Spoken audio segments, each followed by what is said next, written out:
这就是你以前开那台赛车的车架子。我现在还记着它的味道。张志，巴音布鲁克魔鬼赛段的王。好像有胡说。哎，好像这台才是你那车架的哎。Dalam perjalanan hidup, sukses dan keputusasaan seringkali berjalan beriringan. Di film Pegasus mengajarkan kita tentang hal ini. Sebuah cerita yang berpusat pada perjalanan seorang pria yang dikenal sebagai Shang-Chi, di mana saat dia mendapatkan kesuksesan yang begitu indah, kemudian berakhir dalam keputusasaan yang mendalam.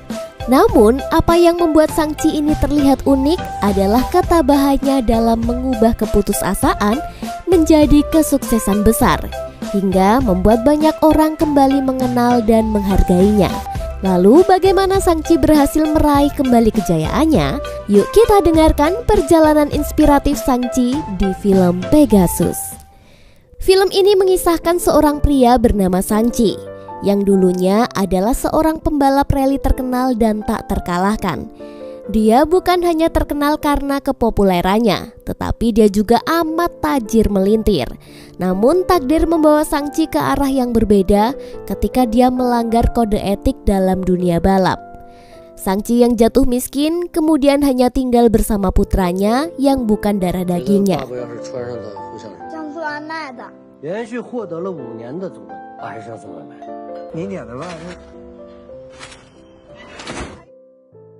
Suatu hari, Shang-Chi dan putranya diundang untuk menghadiri sidang di kantor asosiasi otomotif.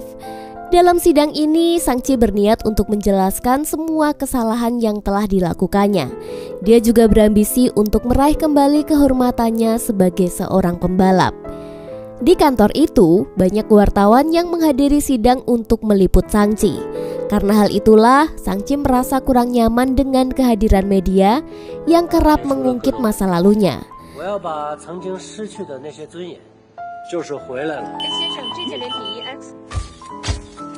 Saat berada di ruang sidang, Shang-Chi mulai berbicara di depan ketua dewan juri asosiasi otomotif untuk mendapatkan kembali izin balapannya. Nah, untuk meyakinkan juri, Shang-Chi mulai menceritakan kisahnya. Dia mengaku dulunya menerima undangan untuk berpartisipasi dalam balapan liar. Kemahiran Shang-Chi dalam balapan pun tak perlu diragukan. Meski pada balapan itu dia hanya menggunakan mobil standar, dia berhasil memimpin dan mendominasi balapan. Namun nasib buruk menimpanya saat balapan hampir berakhir. Arena balapan itu telah dikepung oleh pihak kepolisian dan Shang-Chi tidak berhasil meloloskan diri.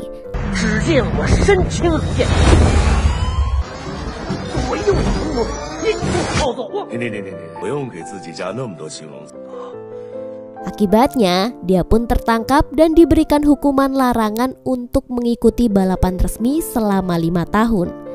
Alasan Shang-Chi bersedia mengikuti balapan tidak resmi itu adalah karena dia diberi janji untuk mendapatkan kehidupan yang lebih baik jika dia memenangkan balapannya. Selama persidangan, Shang-Chi memohon kepada ketua dewan juri asosiasi otomotif untuk memberikannya kesempatan berbalap lagi. Dia juga bercita-cita meraih kembali kehormatannya sebagai pembalap handal.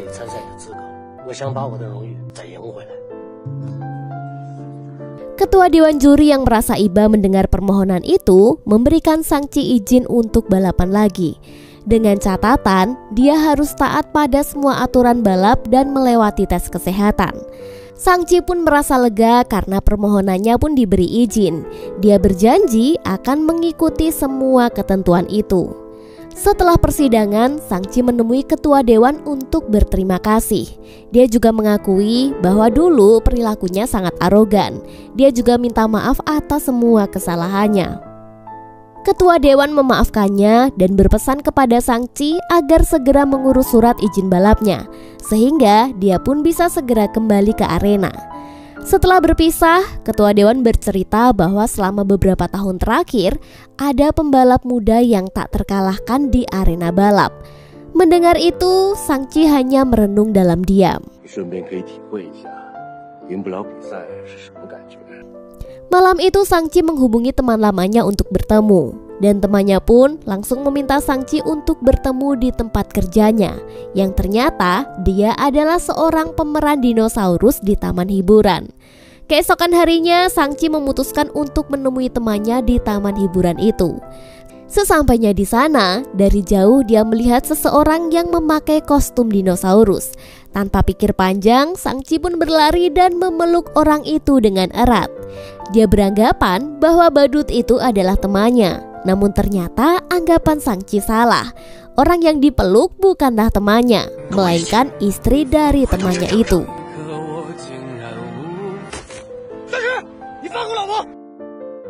Mereka pun salah paham karena kesamaan kostum yang dikenakan. Teman Sang-chi pun merasa sedikit jengkel karena Sang-chi telah memeluk istrinya. Oh ya, nama teman Sang-chi ini bernama Yunxiang. Meskipun demikian, mereka pun duduk bersama dan mengobrol. Yunxiang ini dulu merupakan co-driver Sang-chi selama balapan. Jadi tujuan Sang-chi kali ini adalah mengajak Yunxiang kembali ke dunia balapan. Yunxiang pun bersedia menerima ajakan itu dengan syarat dia bisa mendapatkan persetujuan dari istrinya. Namun tak disangka sang istri ternyata menyetujui ajakan itu. Keesokan harinya, Sang-chi dan Yunxiang mengikuti tes mengemudi untuk mendapatkan surat izin mengemudi mereka kembali.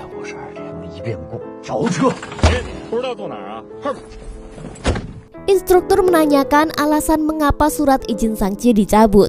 Di sini Sang-chi beralasan bahwa dulu dia pernah mengemudi dalam kondisi mabuk. Instruktur itu pun menjadi kesal karena dia sangat membenci orang yang mengemudi dalam kondisi mabuk. Dan di sini dia berniat untuk tidak meloloskan tes Sang-chi. Yunxiang pun berusaha meredakan situasi dengan menjelaskan bahwa Sang-chi hanya bercanda. Sang-chi memberikan alasan baru nih, yaitu SIM-nya dicabut karena dia suka mengebut. Namun lagi-lagi alasan ini pun tidak disukai oleh instruktur itu. Ada terus yang benar harus alasan apa ya? Di sini Sang-chi memohon agar diberi kesempatan dalam tes mengemudi dan ingin menunjukkan kepadanya bahwa dirinya sangat jago dalam mengemudi. Mendengar penjelasan Sang-chi, sang instruktur pun sempat meremehkannya dan menantangnya untuk menunjukkan keahlian. Sang-chi pun berniat menunjukkan kemampuannya mengemudi. Namun baru saja dia menginjak gas, duar, mesin mobil itu tiba-tiba meledak.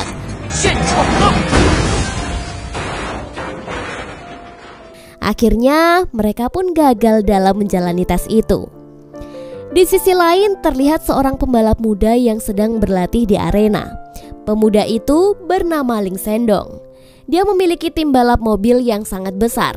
Ling Sendong ini merupakan seorang pembalap yang sangat sukses dan kaya raya di usianya yang masih muda. Selama 3 tahun berturut-turut, Ling Sendong berhasil masuk 10 besar di berbagai turnamen. Saat itu, Ling Sendong dan asistennya mulai membahas strategi untuk menghadapi lawan-lawan balapan, termasuk Sang-chi yang menarik perhatian pemuda itu. Keesokan harinya, Sang-chi kembali menemui instruktur mengemudi dan meminta maaf atas kejadian sebelumnya. Sang-chi menjelaskan bahwa dirinya adalah seorang pembalap dan pernah menjadi instruktur mengemudi. Instruktur itu pun awalnya nggak percaya. Namun kemudian dia akhirnya jujur bahwa sebenarnya dia itu tidak membenci Sang-chi.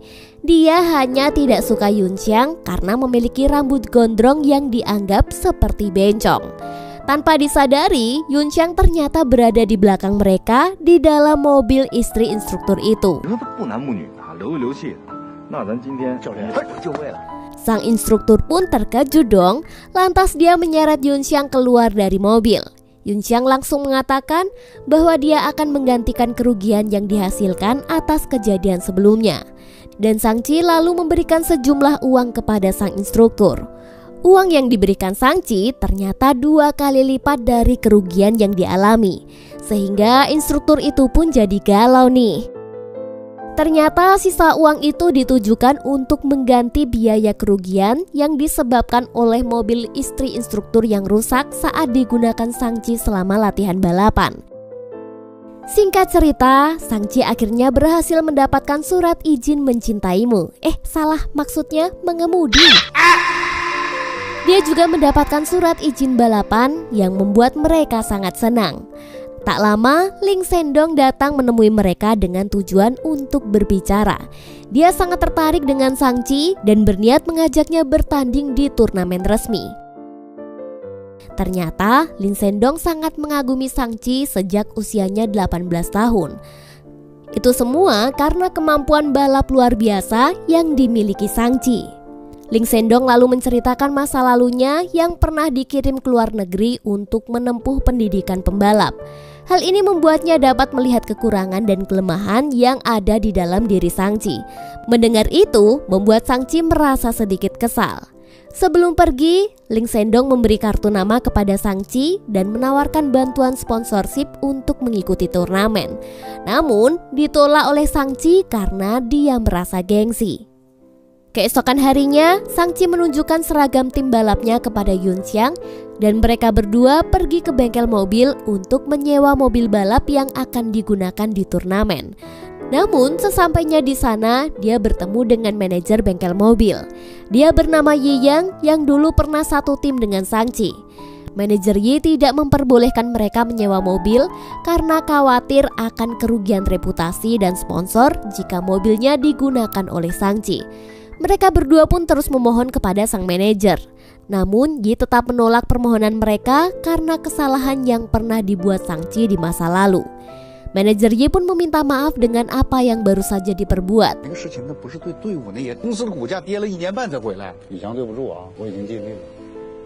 Shang-Chi dan Yun Xiang yang merasa kecewa pun pergi meninggalkan tempat itu dengan raut muka yang sedih.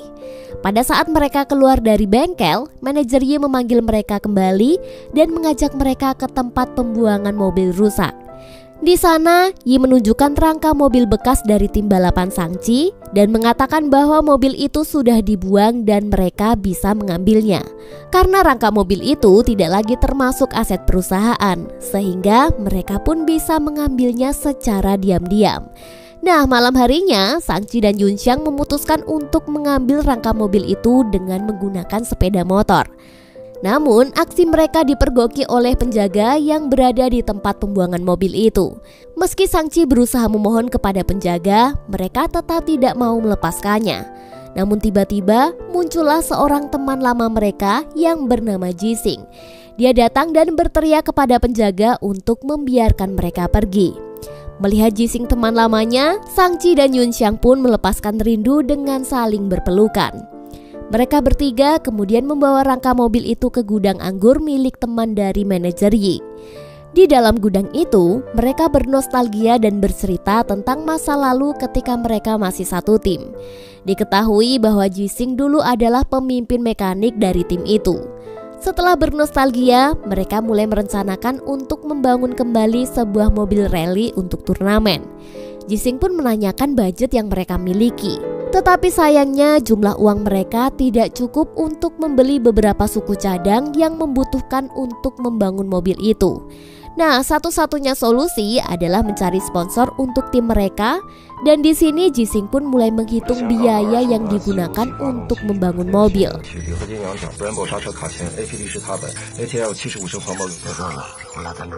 Pagi hari berikutnya, Shang-Chi dan Yun Xiang mulai mencari sponsor.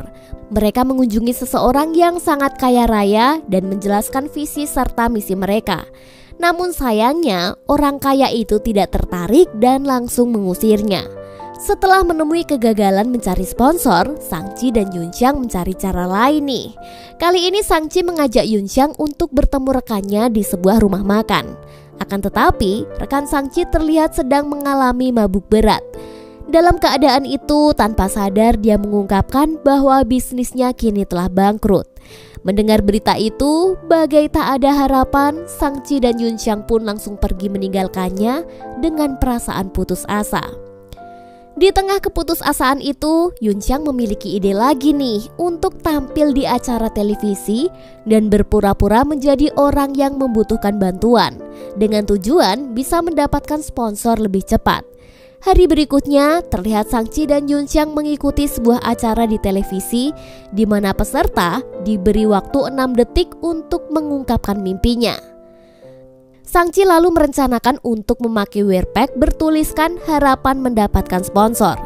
Namun saat Sangchi akan naik ke atas panggung, ternyata salah satu juri di acara itu adalah Lin Sendong, yang membuat Sangchi lagi-lagi merasa gengsi dan langsung meninggalkan panggung itu.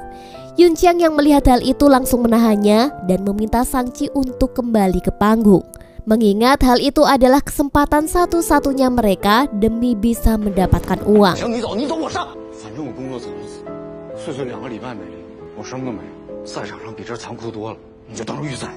Dengan berat hati, akhirnya Sangchi pun kembali ke panggung dan menceritakan kesedihannya saat menjadi pembalap.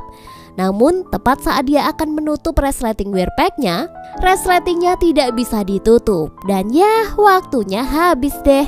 Akhirnya Sangchi pun gagal dan harus pulang tanpa membawa apa-apa. Malam harinya Sangchi tampak putus asa, tetapi Yun Xiang mengingatkannya bahwa mereka masih memiliki pihak yang bisa membantu. Mereka pun mendatangi seorang bos mafia yang sangat kaya yang berada di sebuah tempat karaoke. Yun Xiang kemudian meminta bos mafia itu untuk menjadi sponsor mereka. Betapa senangnya mereka saat bos mafia ternyata langsung menyetujui permintaan mereka.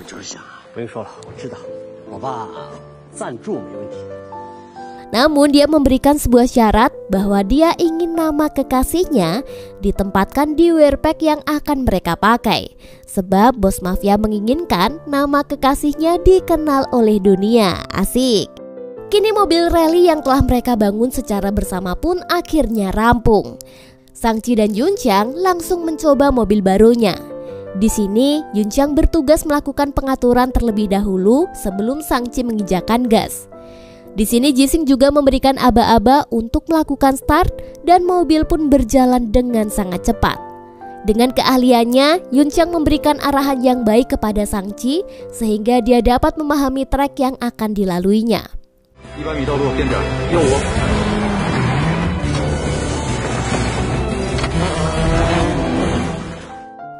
Waktu pun berlalu dan sekarang mereka siap untuk turun ke turnamen. Yun Xiang yang mengemudikan truk membawa mobil rally itu menuju lintasan balap. Sementara Sangchi dan anaknya berangkat menggunakan pesawat. Namun perjalanan tidak berjalan lancar karena truk yang dikendarai Yun Xiang mengalami kecelakaan parah yang merusakkan mobil rally mereka dan melukai Yun Xiang.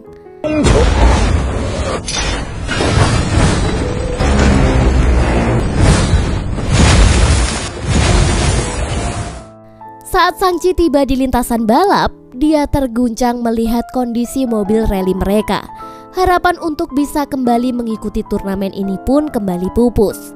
Dan di sini Yun Xiang merasa sangat bersalah dan meminta maaf kepada Sangchi karena telah menghancurkan harapan yang telah mereka bangun bersama. Meski Sangchi merasa kecewa, dia lebih memilih untuk memastikan keselamatan temannya. Tak lama setelah itu, panitia lomba mendatangi Sangchi dan menanyakan apakah dia masih memiliki mobil lain.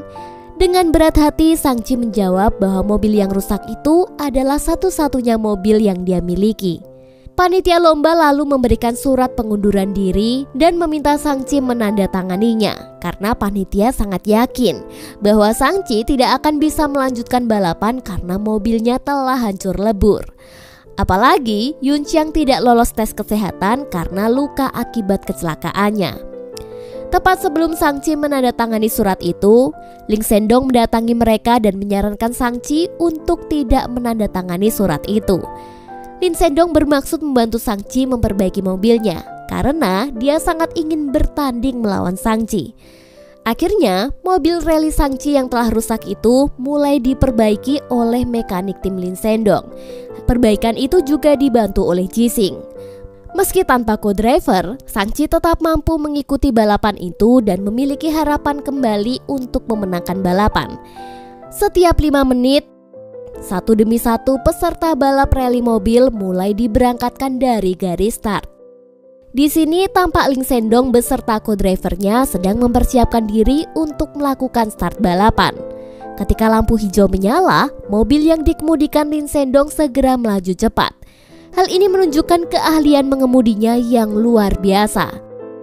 Tak beberapa lama, Sangchi juga mulai terlihat siap untuk memulai balapannya. Pada saat lampu hijau menyala, mobil Sangchi langsung melaju dengan kecepatan tinggi. Kemampuan mengemudinya begitu mengesankan walaupun Sang-chi mengemudi tanpa menggunakan co-driver. Sang-chi ini dikenal sangat tangkas mengemudi di lintasan itu sebab sebelumnya dia telah memenangkan beberapa pertandingan di lintasan yang sama. Sayangnya banyak peserta yang harus tersingkir di lintasan itu karena lintasan ini sangat terkenal akan bahayanya. Di sini, Ling Sendong mengemudikan mobilnya dan berhasil mencapai garis finish dengan waktu 59 menit 58 detik. Di sisi lain, Sang-chi terus berusaha mengejar waktu yang telah dicetak oleh Ling Sendong. Setelah perjuangan berat, Sang-chi berhasil melewati garis finish dengan selisih waktu 548 detik. Dan secara resmi dia pun dinyatakan sebagai pemenang turnamen itu. Namun kendaraannya pun mengalami kerusakan parah yang membuatnya tidak bisa menghentikan laju mobilnya. Hingga akhirnya membuat mobil itu keluar dari lintasan dan melaju tidak terkendali hingga melewati tepi jurang.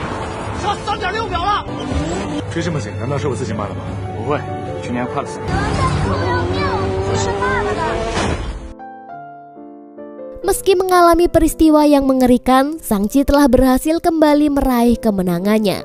Kini namanya akan selalu dikenang sebagai legenda pembalap rally yang tidak pernah terkalahkan. Nonton balap di rumah Pak Somad dan film pun tamat.